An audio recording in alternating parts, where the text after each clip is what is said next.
Bom dia a todos e a todas, aqui é o professor Virgílio da Escola José Tristão Filho, disciplina de Geografia. Nós estamos gravando mais uma videoaula para o pessoal aí do primeiro ano, uma aula de revisão, conteúdo que nós já vimos, mas que a gente precisa lembrar de algumas coisas para facilitar aí os nossos resultados positivos.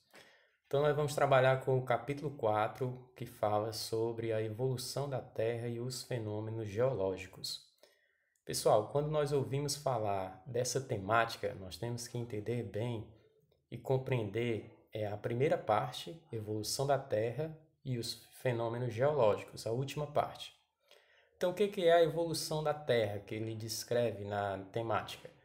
É como o planeta Terra se formou, a sua origem, a sua evolução, até nós atingirmos o estado atual. E os fenômenos geológicos? Essa palavra geológico é uma palavra que deriva de geologia. E como tudo em geografia, nós vimos que a geografia foi fortemente influenciada pelos gregos. O próprio nome geografia, o prefixo geo se refere à terra e grafia escrita.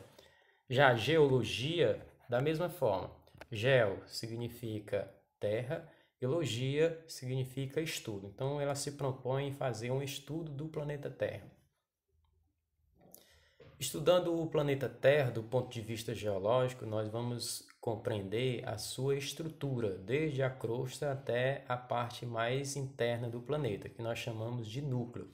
Então, se nós formos conceituar a geologia, nós poderíamos dizer que ela é uma ciência auxiliar à geografia, que tem por objetivo, é responsável por estudar a constituição, a estrutura e a formação e as mudanças que ocorreram na litosfera ou crosta terrestre.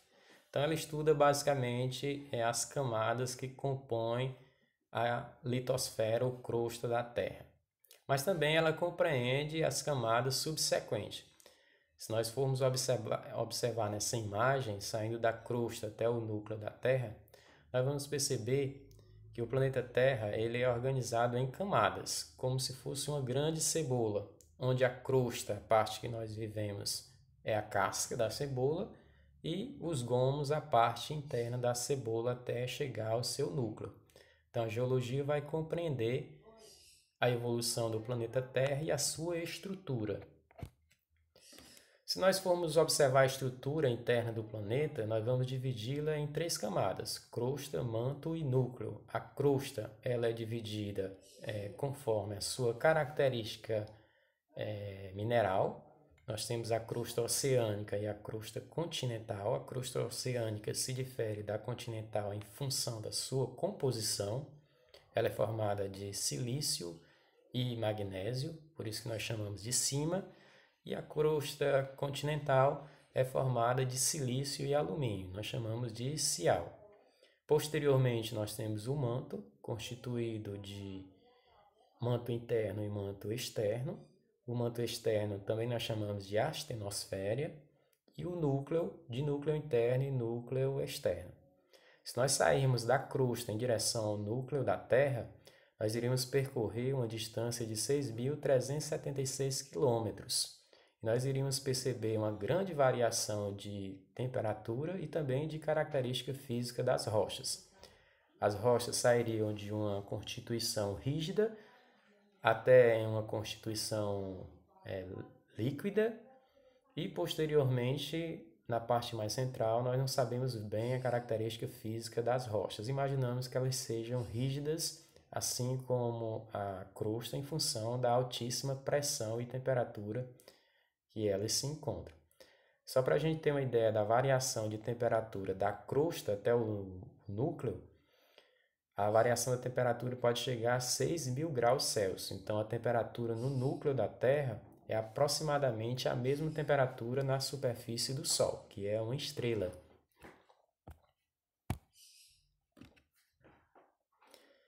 Com relação às teorias que explicam a formação e evolução do nosso planeta, né? São várias teorias que tentam explicar a evolução do planeta e a sua constituição atual, mas a gente vai ficar aí com as duas mais utilizadas, mais populares, mais conhecidas. Nós temos a teoria criacionista que descreve a evolução do universo, do planeta e dos seres vivos a partir da criação divina. É uma descrição que você encontra lá na Bíblia, no livro de Gênesis.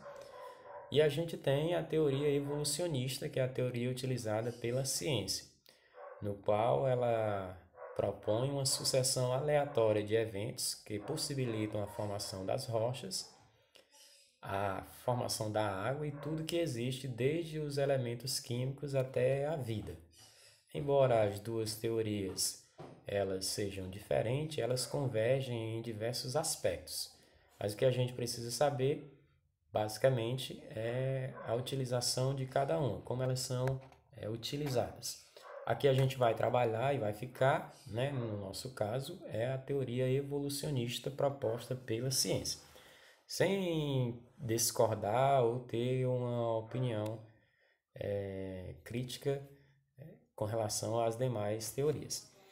Então, a teoria evolucionista propõe a formação do universo, da nossa galáxia, do sistema solar e do nosso planeta a partir do Big Bang, que foi um fenômeno, um evento que aconteceu há 12 bilhões de anos atrás, no qual nós tivemos a formação de tudo que existe, né? Dos meteoros, meteoritos, planetas, estrelas, galáxias e demais estruturas que existem no universo que ainda não são bem conhecidas. Então a gente vai perceber a evolução do nosso planeta a partir desse evento. O Big Bang foi um grande evento de dispersão de matéria, energia e massa. Essa matéria, energia e massa foi se organizando em outras regiões do universo. Ela evoluiu de meteoritos até grandes corpos celestes, como por exemplo o nosso Sol. E o nosso planeta é uma estrutura que ela está num estágio de meio termo no que diz respeito à evolução. Ela não conseguiu agregar massa, nem matéria e energia o suficiente para se transformar em uma estrela. Mas também não foi um corpo desprezível como, por exemplo, um grão de poeira no universo. Então, a partir da evolução, o planeta se encontrou em um estágio perfeito para o desenvolvimento da vida e, consequentemente, da sociedade humana e de nós, seres humanos, seres vivos, né, que aqui nos encontramos. Então, essa evolução, como foi interrompida de início, o nosso planeta, ele teve um desenvolvimento parecido com o desenvolvimento de uma estrela. Se ele continuasse o seu processo de evolução, provavelmente se tornaria uma grande estrela. No entanto, como o processo não evoluiu tanto quanto em uma estrela, ele parou no estágio de planeta, no qual as estruturas, né, de formação foram se resfriando com o passar do tempo, passar de bilhões de anos, formando as rochas em estado sólido, que de início tinham um estado líquido, né? Então nós temos aí uma imagem que expressa os diversos tipos de rocha que nós encontramos na superfície do nosso planeta, ou seja, na crosta, e elas têm características diferentes, tanto no que diz respeito à composição, como no que diz respeito à sua origem. Se nós formos conceituar o que seria uma rocha, nós poderíamos dizer que a rocha pode ser definida como um agrupamento de minerais que, por sua vez, são compostos de elementos químicos. Então, as rochas, elas são compostas de mais de um mineral que é composto por diversos tipos de elementos químicos que estão presentes no universo desde o momento da formação da matéria, a partir do Big Bang, né? Esse processo vem evoluindo ao longo de 12 bilhões de anos. O universo tem 12 bilhões de anos. O nosso sistema solar é um pouco mais jovem, em torno de 8 bilhões de anos, e o nosso planeta 4,5 bilhões de anos.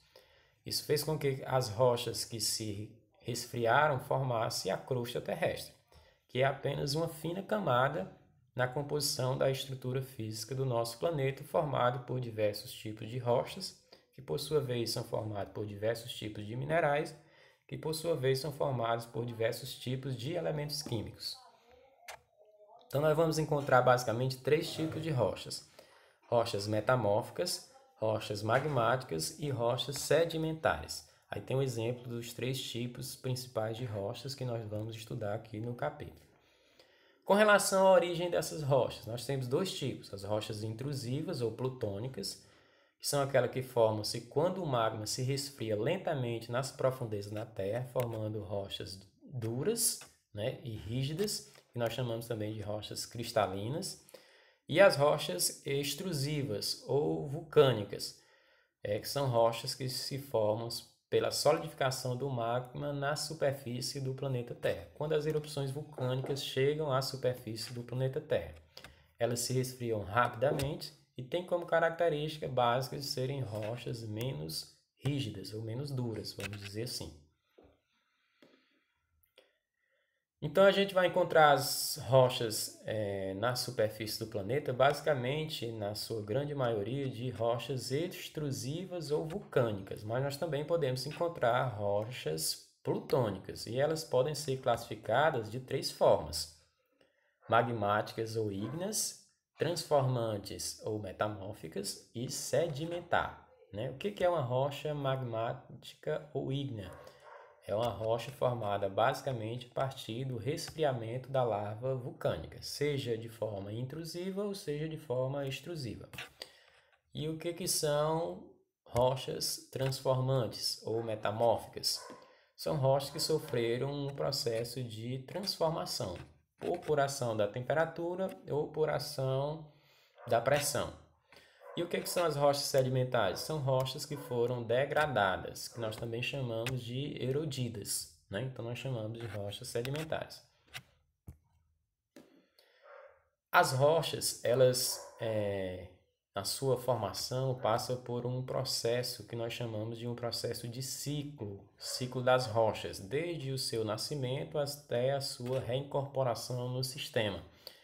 Então a rocha magmática que chega à superfície, ela se resfria, nesse estágio chama-se rocha magmática, posteriormente ela vai ser degradada, vai ser erodida pela ação do intemperismo, posteriormente ela vai ser carregada e depositada em uma região do relevo. Então ela sai da condição de magmática, passa por um processo de transformação até se tornar uma rocha sedimentar, que pode ser reintroduzida no sistema.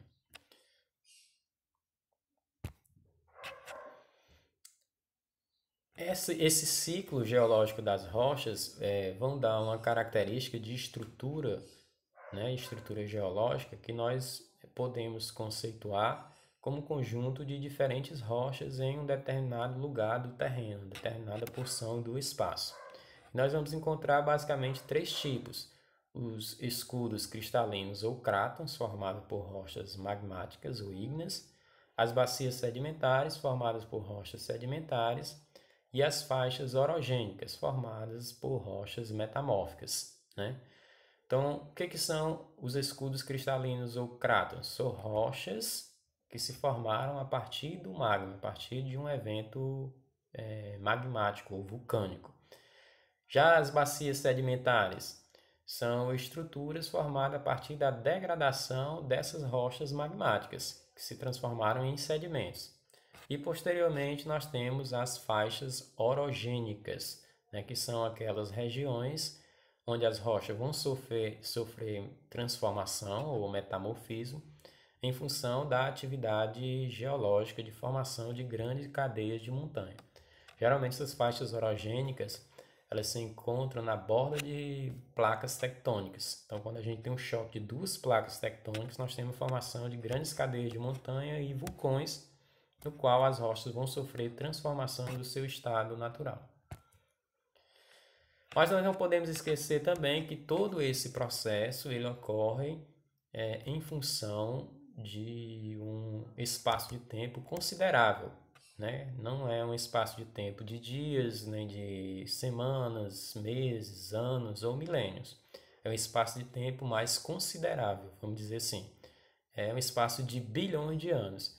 E para a gente quantificar esse espaço de tempo, nós vamos ter que estudar uma categoria de contagem do tempo diferente do que a gente utiliza no modo social, que são as eras geológicas, que nós podemos dividi-las em era cenozoica, mesozoica, paleozoica proterozoica e arqueozoica.